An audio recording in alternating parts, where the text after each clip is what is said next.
تمہیں بتاتا ہوں کہ صحابہ کرام کی کیا محبت تھی اہل بیت سے۔ صدیق اکبر نکلے تے حسن حسین کھیڑنے پہ گلی وچ پہ کھیڑنے پہ تے آپ نے دو انو چاہ لیا، حضرت صدیق اکبر ایک پاسے ایس پاسے تے حسن حسین فرماؤں لگے، حضرت علی بھی نہ فرماؤں لگے کہ تکونو محبت دے جملے فرماؤں لگے علی اے تک کملی والے تے نہ دیئے شکلہ میں دیئے تیرے تے نہیں مل جائیں ہے جی۔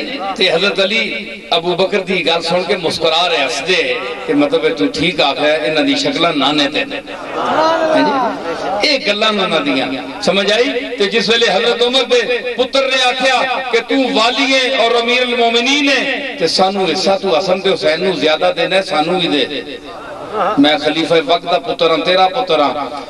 اس آ کیا ہو رہا تم پہلے جا کر پتہ کر کہ تیری ماں کون ہے، پھر پتہ کر تے حسن حسین دی ماں کون ہے۔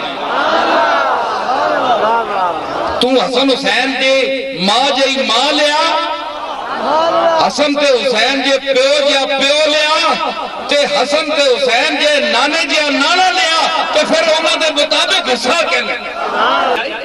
یہ ان کی محبت تھی ان کے ساتھ۔ اور اسی طرح حضرت امام حسن اور امام حسین اور اہل بیت یہ ان لوگوں کی عزت کرتے تھے، حضرت صدیق اکبر کی۔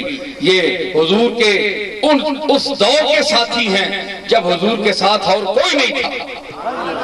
حضور کی تکلیف کا دور صدیق اکبر نے ساتھ گزارا، سمجھ آئی۔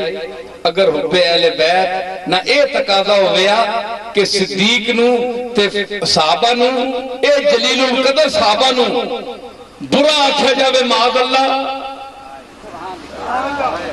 تے پھر میرا حق بن گیا کہ میں سیدہ۔ اگر انہاں بغض کیتا ہوئے میرے پیو دادے نال تے میرا حق بن گیا کہ میں سیدہ حضور دے خاندان دا آدمی ہوں،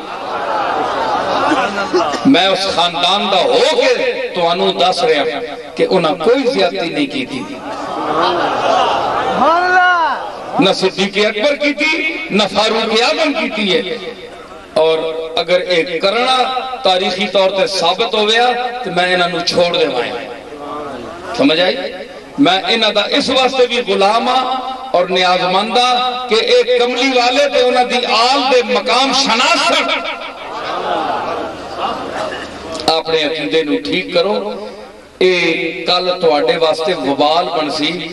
تو کہویں جی اللہ تے نہیں پوچھے گا تے رسول حضور دے سامنے تو نہیں جانا، اتھے حضور نال تو تے نہیں کھلونا ہے، تو تے سامنے اسے ملزمان مجرمہ جسے کٹیرے چاہتے ہیں تو ہی نہیں کھلتا اسے تے نال جڑے کھلوتے ہو سن اے او لوگ ہو سن جنہوں نے متعلق دنیا تو بکواس کردہ رہے ہیں۔ ایک پاسے ابو بکر تے ایک پاسے عمر تے علی تے عثمان تے حسن تے حسین، ایک ٹولا کھلوتا اسی حضور نال ساکی کے کوثر جس لئے آپ بن کے کھلوتے ہو سن۔